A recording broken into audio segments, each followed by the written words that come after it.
सूरदास के द्वारा लिखे हुए दूसरे पद की व्याख्या करेंगे।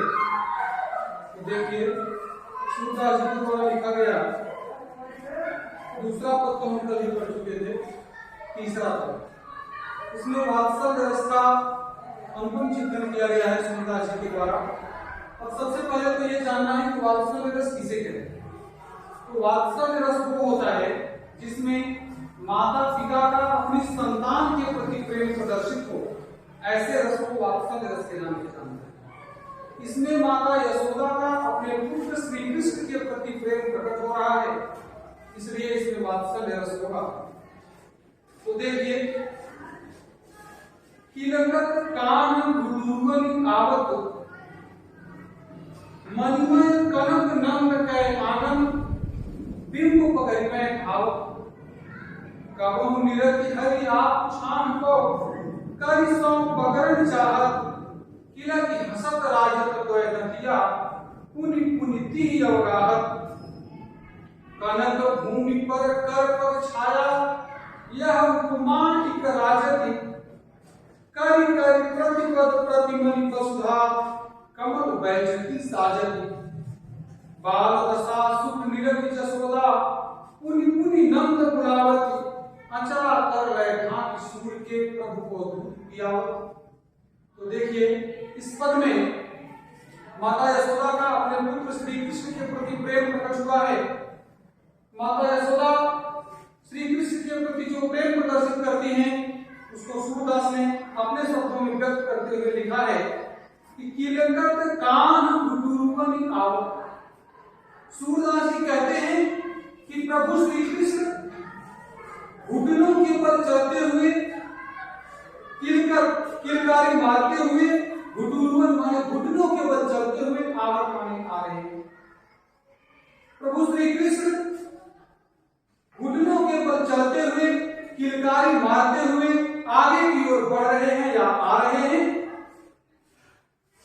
मणिमय कनक नंद कयान और उस नंद बाबा के मणिमय मणि तो मणियों से युक्त नंद बाबा के उस मणियों से युक्त स्वर्णिम आंगन में सुनहले आंगन में बिंब पकड़िमै धावत अपनी ही परछाई को पकड़ने के लिए दौड़ रहे। कबहु निरति हरि आप छान को कर सो पकड़न चाहत। कभी कभी तो प्रभु श्री कृष्ण अपनी ही परछाई को देख करके उसे कर सो पकड़न चाहत, उसे अपने हाथों से पकड़ना चाहते हैं।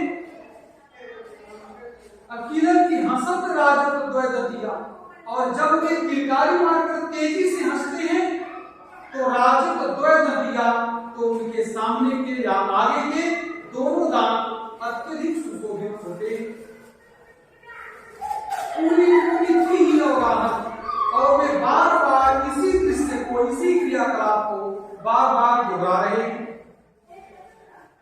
कनक भूमि पर कर पर छाया नंद बाबा के उस स्वर्णिम आंगन में या स्वर्णिम भूमि पर जब उनके हाथ और पैर की प्रतिछाया पड़ती है, परछाई पड़ती है, तो यह उपमान की राजति तो इसका सौंदर्य अद्वितीय होता है, इसकी कोई उपमा नहीं रह जाती है और आगे अद्वितीय सुंदर लगता है। करि करि प्रतिपद प्रतिमनि वसुधा कमल बैजती साजति। ऐसा लगता है कि करि करि प्रतिपद, ऐसा लगता है कि प्रत्येक कदम कदम पर, पद यानी कदम, चल, ऐसा लगता है कि प्रत्येक कदम कदम पर प्रतिमनि यानी प्रत्येक मणि में, ऐसा लगता है कि प्रत्येक कदम कदम पर प्रत्येक मणि में पृथ्वी में उनके बैठने के लिए कमल का आसन साजत यानी सजा दिया। अब भाव समझ लें, कहने का आशय है कि नंद बाबा का जो मणियों से युक्त आंगन था तो उसमें स्वर्णिम आंगन था, मणियां जड़ी हुई थी और मणियां कमल के आकार में जड़ी हुई थी, बस में कमल के आकार में। और जब भगवान श्री कृष्ण चलते हुए जाकर के उस कमल के बीच में बैठ जाते थे तो ऐसा लगता था कि पृथ्वी ने उनके बैठने के लिए सुंदर कमल का आसन सजा दिया है, क्योंकि वो जो मणियां उसमें जड़ी गई थी वो कमल के आकार में थी, कमल की पंखुड़ियां। अब बीच में जाके बैठ जाते थे तो लगता था कि भगवान श्री कृष्ण के बैठने के लिए पृथ्वी ने किसका आसन सजाया है? कमल का आसन सजा दिया है। बाल दशा सुख निरति जसोदा मुनि नंद पुराव। अपने पुत्र श्री कृष्ण के इस प्रकार की बचपन की सुंदरता को देख करके सुख का अनुभव करते हुए माता यशोदा पुनि पुनि नंद पुराव, बार बार नंद बाबा जी को बुला रही हैं। वह नंद बाबा जी को बुलाती हैं कि आइए आप भी श्री कृष्ण के सौंदर्य का दर्शन कर लीजिए। अचरा तरल घाट सूर्य के प्रभु को दूध पियावती और माता यशोदा सूरदास जी के प्रभु अर्थात श्री कृष्ण को माता यशोदा अपने आंचल से ढक करके दुग्धपान कराती हैं। तो ये रहा माता यशोदा का भगवान श्री कृष्ण के प्रति वात्सल्य प्रेम। अब अगले पद का अध्ययन हम अगली क्लास में करेंगे।